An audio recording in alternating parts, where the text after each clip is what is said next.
Hello everybody and welcome back to the Blockade Pirates channel, and today we have a brand new video for you guys showcasing the two super pre-release Union Arena decks. So this is of course the Hunter x Hunter one, and I've already got this one open because it is a horrible mess to open up, this one specifically for some reason, but this is also the Bleach. And then for participating in the pre-release, you got one of each of these. There are super pre-release cards of Ichigo and Kurapika. I did not win the super pre-release. I don't actually know where I finished, but I did not do the greatest. I misplayed game one horribly, not thinking about my moves, and then after that it was just kind of downhill. But those are the two promo cards. But we're going to go through these starter decks here, guys, starting with Hunter x Hunter. So both these starter decks, obviously they're both opened. I used one and then my friend used the other one during the super pre-release, so that is why these are opened.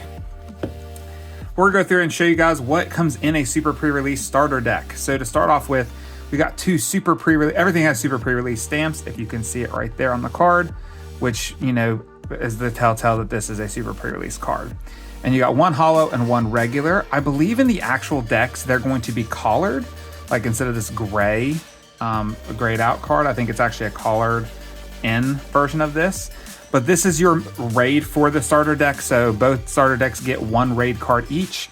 This is Gonfreece. This raid, basically when you play him, all your characters on your field gain 1000 BP, and it's got impact. Impact is a very, very powerful skill that when you attack, no matter if they block it or not, they still take the damage. And what basically makes this hard is if you've got two of these on board at the end, your opponent's got 2 damage and they've got no attacks that are higher than this, you pretty much win. So it can make it a little difficult to go up against. Learning how to deal with the impact ability is going to be interesting. Then we got two of these Killua Zoldyck. This one is a when played, you get to shoot up 20 of your characters on your opponent's front line that's equal to or less than the highest BP on your field, and you can sideline it. So basically you get to KO it. Then you get two of these Kisokas. Kisoka is it has impact and double damage. So if you know, it's basically if you block, you still take the damage, and then if it goes through normally, it's 2 damage. So it doesn't get both of them. Then you get Leoria, Leoru, however you say his name. I've never watched Hunter x Hunter, but this character, when you play him, you have to return something from your energy line back to your hand. But this counts as 2, so basically turn 1 you'll play it down, turn 2 play this, put the 1 back, and now you have 2 and you go from there. Then you got 2 Neteros. This character, when he's active, he gains an energy, so when he's active he's 2 energy instead of 1. You got Tanpa, which you can choose one character to gain 1500 BP. On your opponent's turn, it loses 1000 BP. Oh, so wait, you get to choose up to one of your opponent's characters with 15 or more BP. Sorry, this one minuses the power of your opponent's. Then you get 2 Gonfreece characters that if this character has 4000 or more BP, it gains impact.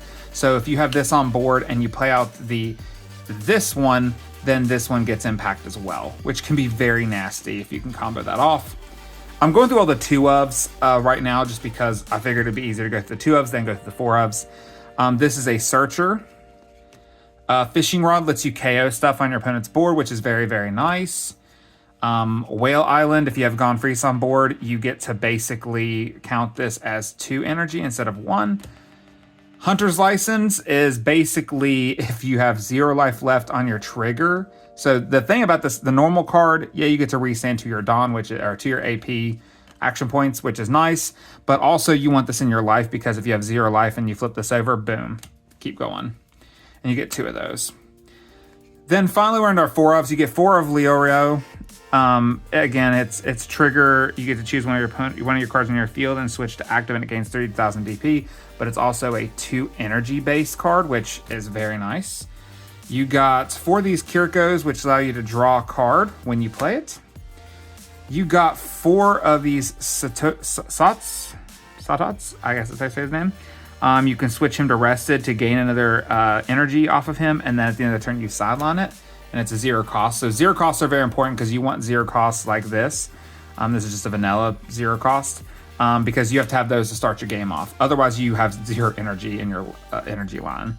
This Kurapika is if you have 6 or more energy, this card gains 1,000 BP. And if I'm not mistaken, this is the alt art of that. Because it says it on here if you have 6 or more. Yep, so this is the alt art of this one right here. Then you got 4 of the Mito, which is choose up 20 of your characters on your field and it gains 1,000 DP or BP. So if I had 2, this is the card that I had in hand that I didn't use, and I had 2 of those impacts on board. So if I just would have played these out in my energy line, I would have won, and I just wasn't paying attention. Vanilla 0 cost with an added trigger that lets it go to your hand, which is just nice. And of course, each one comes with super pre-release stamped action points based on the anime itself, which is very cool. And I like the fact that it is specific to the anime and has its like uniqueness to it.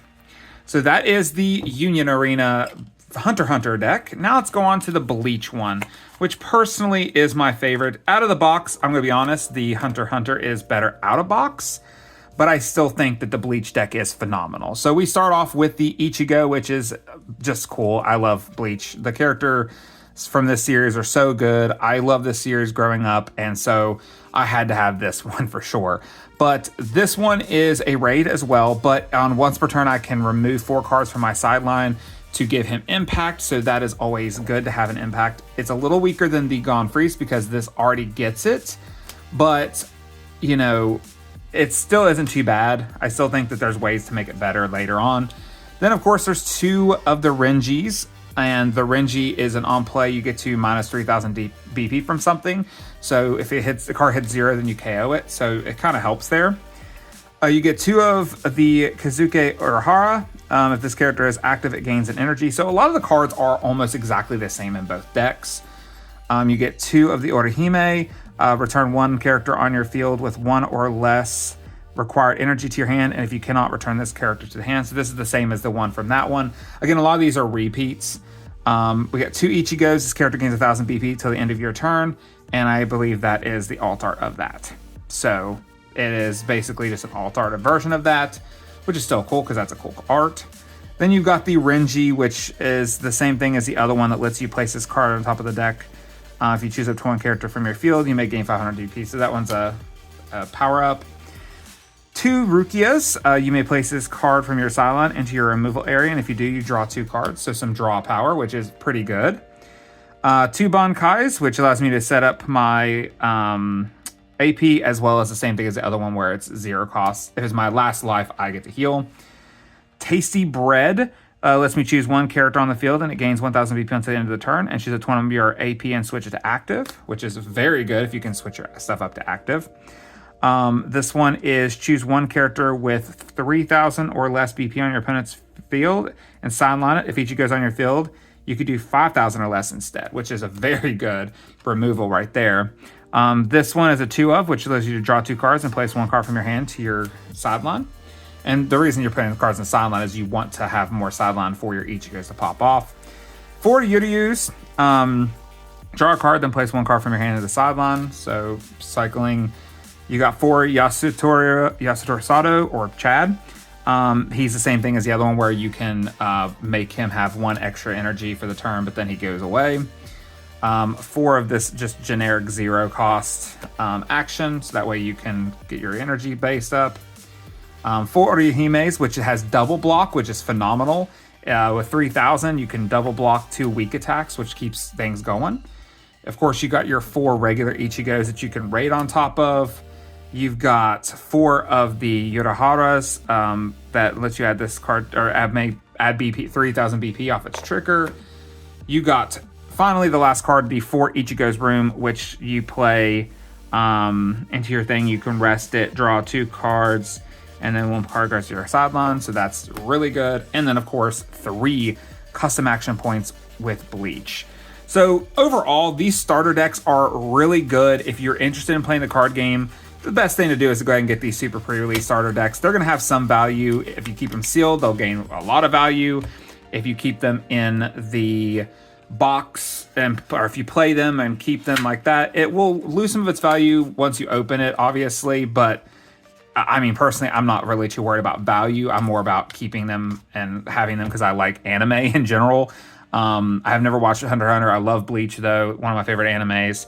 But yes, if you're interested in the Union Arena, guys, again, check out the video that is attached to this that showcases how to play. Hopefully you guys checked out some super pre-releases this weekend and got yourself some of these. If not, the official release comes out next month at the end of the month for Bleach and the beginning of the month of October for Hunter x Hunter. And the series will begin. So comment below if you plan on picking up any of these super pre-release decks. If you plan on playing the card game itself, let me know below what you think of it. I personally like it. It has some interesting concepts to it. I'm not 100% sold on it right now, but I still do like the card game. But thanks for watching, guys. Hopefully you enjoyed today's video, and I'll see y'all next time.